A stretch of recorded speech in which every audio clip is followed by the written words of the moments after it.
Greetings, Morgan here. That's my name. Um, Today, I wanted to talk about probably my favorite story just because I've gathered so much insight from this story. Um, Very famous Peter on the water, Peter walking out the boat. The boat. What's your boat? How are you walking out of your boat? Your faith walk, the time you take that leap, so on and so forth. Um, Matthew chapter 14, verse 27 says, "But immediately Jesus spoke to them because the people were on the boat. They were afraid and terrified that there was a ghost on the water. And Jesus said, Be of good cheer, it is I. Do not be afraid. And Peter answered him and said, Lord, if it is you, command me to come to you on the water. So he said, Come. And when Peter had come down out of the boat, he walked on the water to go to Jesus. But when he saw that the wind was boisterous, he was afraid, and beginning to sink, he cried out, saying, Lord, save me. And immediately Jesus stretched out his hand and caught him and said to him, O you of little faith, why did you doubt? And when they got into the boat, the wind ceased. Then those who were in the boat came and worshipped him, saying, Truly you are the Son of God. I think most times when I've heard this story preached or ministered, and even now to this day, like most people reference Peter stepping out of his boat to come to Jesus, and they turn that into a faith move type of story. Like, I'm stepping out of my boat to do this. I've stepped out of a boat this year, but um, I've stepped out of several different boats this year for myself, and I wanted to talk about like the ways in which we step out of these metaphorical boats and how rewarding it is to not just step out of a boat and do a thing, but to step out of your boat and to see Jesus up close. So what was so beautiful to me about this story is that the disciples and Peter, they all see Jesus from afar off, right? A far distance. And they freak out. They freak out. Jesus finally lets them know, okay, no, it's me. Don't freak out. I'm not a ghost. And I love Peter's audacity because he was the only one to request that Jesus would call him out. That to me is mind-boggling. Like, sometimes I wonder, like, if Jesus chose that route to see if anybody would ask to go out there with him. And of course, if it was going to be anybody, it was going to be Peter, who's kind of a wild man. So for one, the first point that I want to make is that the Lord has offered us a space to request of him big things.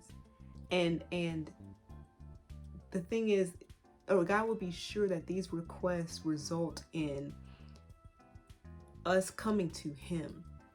These things that we ask God if we can do for permission, they're not just meant to just glorify the event, but they're meant to draw us closer to him.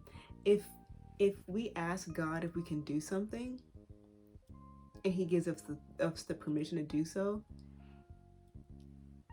you can rest assured that it's going to draw you closer to him. Nothing that we do, nothing that we request of God, nothing that we petition God about, it's just about the thing. It never just ends up being about the event or about the thing or about the opportunity. It always is something that should and would most likely end up drawing us closer to him. And so in several passages in the New Testament, when Jesus first arrives on the scene, he sees different levels of faith. He sees the faith of Jairus, who his capacity of faith was that Jesus needed to come to his house to heal his daughter.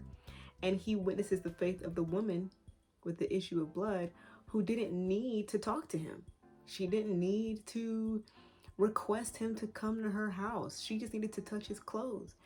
And Jesus was amazed at many different people's level of faith. The woman who was like, the even dogs eat at the master's table or something like that.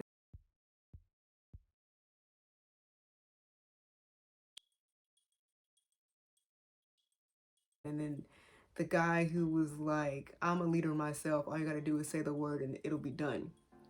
Jesus marveled at different people's faith, um, based on their request, based on like their capacity of faith. And I wonder, and I'm sure that Jesus marveled at Peter actually like taking this opportunity to not just watch you on the water, but to be like, wait, I want to come. Can I meet you out there? And if it's you, tell me to come. That's incredible. So to tie up my first point, what can I request of the Lord that he would allow me to do that would cause me to step out on faith? Like, what am I asking God for? Am I asking just for like these material things that are good for me, that are beneficial and that I like, but they only have so much value? Or am I requesting of God to allow me to do something that stretches my faith? Without the Lord being on the water, I couldn't ask to come out on the water. I wouldn't know that I can. But with Jesus being a man who was on the water, I have the permission to ask to meet you out there. So I guess I would want for whoever would be watching to bear in mind, what are you asking for? And maybe expand your asking. Maybe ask for things that will cause you to stretch your faith. Ask for things that will cause you to draw closer to him, that will cause you to step out of your comfort zone and do something crazy, but faithful, like good crazy. It just takes me back to like, the one thing that I've been believing in God for so long. And that's a great thing. I'm not gonna say it. That's a great thing. But what else? Like, okay, like when you get that, cool, what else? Like, how else can you expand your faith? What else can the Lord do for you that will cause you to move away from your security and stretch your faith to meet him here? So the second point is that it takes the faith that like this to see Jesus up close. Most of us, myself included, I have lived most of my life, because again, I was one of those Christians that were basically saved in the womb, basically, Most of my life, I lived in the boat seeing Jesus at a distance. I had a relationship. I'm a Christian, I'm a believer, go to church, Christian friends, like I was that girl, like Bible studies, this is my life. Yet and still, there wasn't this face-to-face thing that Peter and Jesus had in this moment. And the reason why I know that Peter and Jesus were face-to-face is because when Peter began to sink, Jesus just reached down. He was right there. He didn't have to run to him on the water to pick him up. He said he reached down to pick him up. Most of my Christian life, which has been most of my life, since like 2 or 4. Now, I'm not discounting my process. Life is very multifaceted as a believer, and you grow with God. But probably it wasn't until this year that I've actually been able to experience and taste what it is to be this close, up close. Living in a boat is not just about living in a comfort zone, keeping you from the job, keeping you from like your entrepreneurial ventures and endeavors. But living in a boat is also indicative of living a Christian life that is at a distance from the Lord, because all you know is this. And honestly,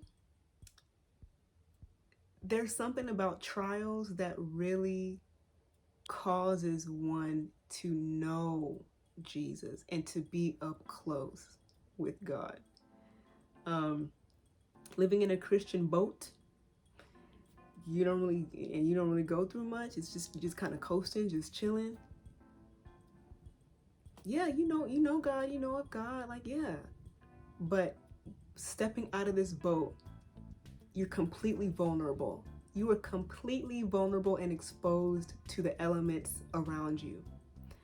And when you step out of this boat of yours to walk to Jesus and to walk through these winds and waves that oppose you, that result, that relationship that you get, that intimacy that you get is unlike anything else. Nobody can take that from you. Nobody can forfeit that. Nobody can threaten it. Like the winds and waves were threatening Peter, and they were threatening his faith. And while he succumbed, he made it so close, like he made it, or he couldn't even really begin to sink for that long at all. And metaphorically, again, you know, like the thing is, when we get to this point where we've reached Jesus, where we've left the security and the comfort of our routine, of our Christian life that is like one-dimensional. We've left that behind. You have just declared to yourself that Jesus is now your boat. You left your boat, your Christian boat, your church boat, your routine boat. This is just what you do. I'm a Christian. I've been a Christian since I was 8 months old. Go to church, got my routine, And it's not to devalue that, and it's not to discredit that, because the Lord can really work with that. But you know it. That one moment, that one day, that one time where you never felt closer. And the thing is, there's nothing like a good trial that really causes one to be so close, so intimate with the Lord. And the thing is, trials can cause you to do one of two things. You can quit or you can endure. You can walk away, you can give up, you can throw in the towel, or you can press through like Peter did until he got to the point. You can press through the winds and the waves to get to this point where you have now reached you've finished it. You've made it through. You've made it past all of this stuff that was opposing you. The second you stepped out, back to Jesus being your boat, don't turn back. You know, there's no need to go back to what was routine or comfortable. You know, the upbringing helped, but the upbringing, the routine, that lifestyle, that was a building block for sure. The Lord used that. That was foundational. But we graduate. So, final word is just that, to make a request of God that would cause you to stretch your faith to do it. Allow him to honor that request, because when he honors it, it's just going to bring you closer to him. It's just going to make you more aware of his presence. It's just going to make you more attentive to the Holy Spirit in you and to the person of Jesus. And when you leave that boat behind, when you leave your comfort zone of Christianity, your comfortable Christianity where you didn't go through anything, and when you leave that and you step out on water and you're vulnerable to the waves and the wind and the circumstances and to everybody looking at you like you're crazy and all this type of stuff, trust in your new boat. You have a new boat. Jesus is now your boat. So, yeah, when all of that stuff is throwing itself at you and threatening your pursuits, as opposed to letting it deter you and letting it cause you to leave, press through it. Because this is where intimacy is. And this is where closeness is. It's here in these moments where you are vulnerable to the winds and the waves, and you've left behind everything that you once knew to pursue the person of Jesus, not the routine, you know? Okay, that's all.